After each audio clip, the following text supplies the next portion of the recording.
Hello, everyone. I'm Paddock for, as you can see in the top right hand, picks from paddock.co.uk.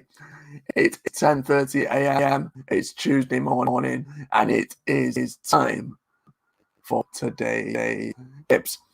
The four I like the look of two of them each way. Two, we're gonna go for a bit of a cheeky double at tonight's meeting Yarmouth. So without further ado, let's get stuck in to the action, and I will bring that up now. There we go. We can see the race card there on the screen.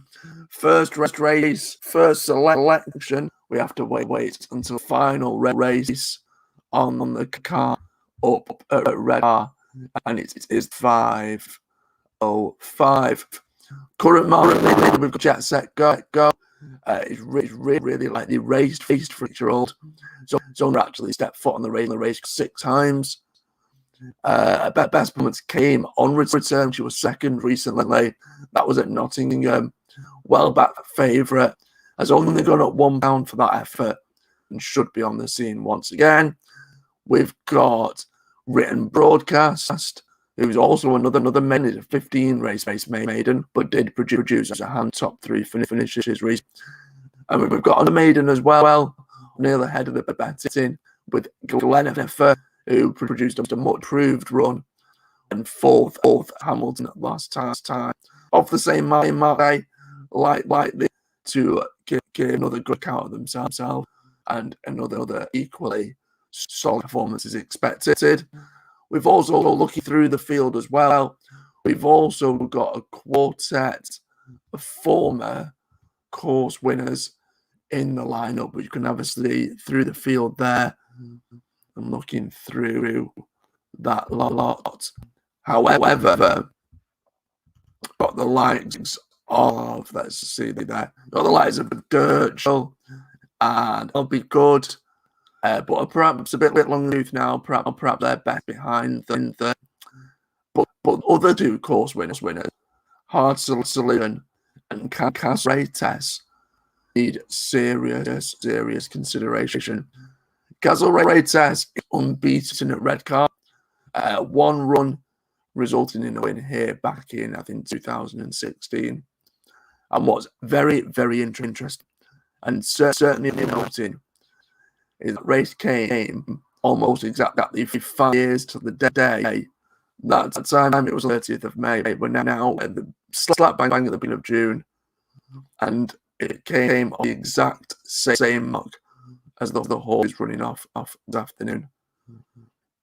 It's got a really decent jockey on board as well, with Sarah Bowen, who's actually ridden a winner in the last 2 weeks. And if you see any money for the horse, I would seriously consider it. It is currently a massive 50-1, and that is a ridiculous. For looking for a small each way, I couldn't put off. However, I am leaning more towards David O'May's charge. Hard Solution, a 5-year-old, and for a 5-year-old has had an abundance of experience with a whopping 45 starts to their name at such an age, but returns to the scene of a full success.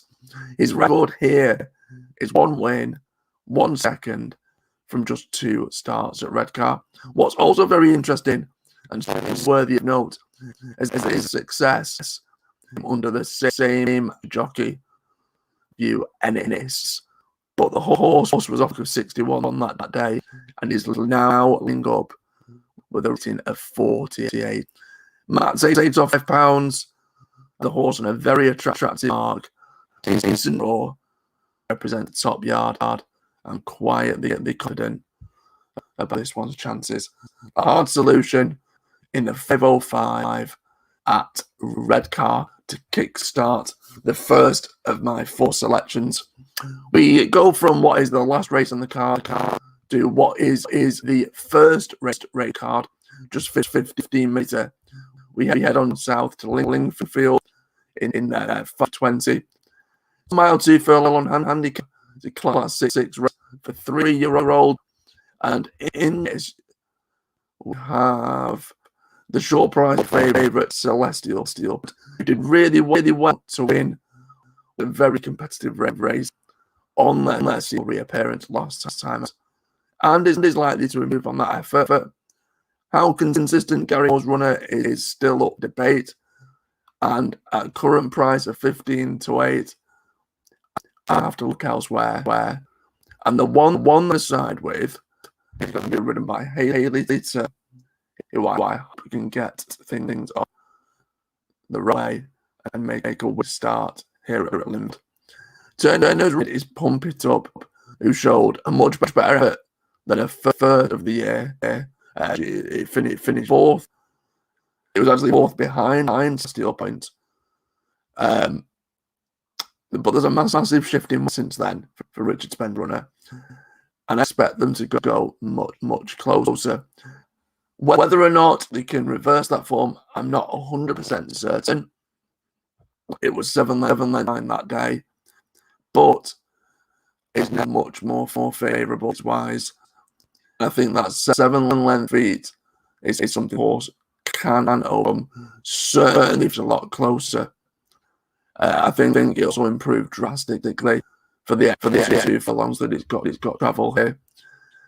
Now, without seeming disrespectful to the more than capable jockey Angus Villiers as well, it'll be the first time that this horse had a fully fledged professional jockey in the saddle since she made her debut last year.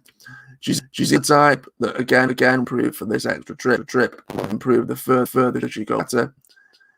Key to see her losing in the main this afternoon, but still looks really solid each way at 6-1. In fact, I think that's a drastic overpriced odds there. 16 is very generous, and I'd be surprised it doesn't go off shorter than that. Come 5:20 this evening. Pump It Up, my second each way selection of the day. We then head on over to the East Coast, where I'm hoping I can rack up a quick double over at Yarmouth. Kicking off 7 o'clock, got a 8-runner test here, and in this race, it may only have 8 runners, but it's a very intriguing looking contest where it seems to be a case of younger, inexperienced types up against more experienced handicap veterans. As an example, we've got Rory in the race here, 10-year-old, who's a 108 race veteran. The horse has been ultra disappointing recently. Obviously, he has produced some solid effort here, but has never won a horse 3 previous starts. And I think when we've got elsewhere, I would fear the most selection is actually the Bartholomew. Is a winner. Their best should play a major hand in this, but has seen the race since October and may need the run. If it's fit, it'll go well. Bartholomew J. Another experienced runner, you've got Nikolai Ava, has the ability, looks to be too high in the weights though at the moment, and seems well and truly in the grasp of the handicapper.